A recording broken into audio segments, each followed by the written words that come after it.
ሰላም ውዶች፣ በአንድ የቢዝነስ ሀሳብ መጥቻለሁ። ምናልባትም ሀሳቤ ከገዛችሁና አብረን እንሰራለን የሚል ሞራሉ ካላችሁ እስከ መጨረሻው ድረስ ይህ የዩቲዩብ ቻናሌን ተከታተሉኝ፣ ሰብስክራይብ በማድረግም አበረታቱ።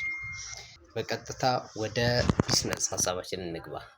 የቢዝነስ ሀሳቡ ምንድን ነው? ከጽንሰ ሀሳቡ ስነሳ እንግዲህ ለዚህ ቢዝነስ እኔም ከእናንተው እኩል የመጀመሪያ ነው የምሰራው። ስለዚህ ከእናንተው እኩል ነው የምሰራው።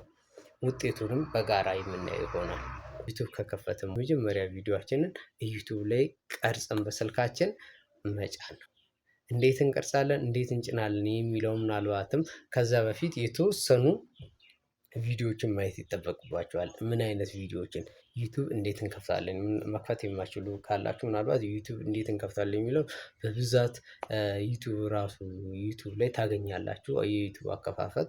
ሁለተኛው ደግሞ ቪዲዮ የሰራነው ቪዲዮ በተወሰነ መጠን ኤዲት ማድረግ ይጠበቅብናል። እንዴት ኤዲት እናደርጋለን? በቀላሉ ካፕከት በመጠቀም ኤዲት ማድረግ እንችላለን። ካፕከትም ኤዲት ማድረግ የማትችሉ ካላችሁ ደግሞ እዛው አሁንም ዩቲዩብ ላይ እነዚህን ሁለት ነገሮች ምን ማድረግ አለባችሁ?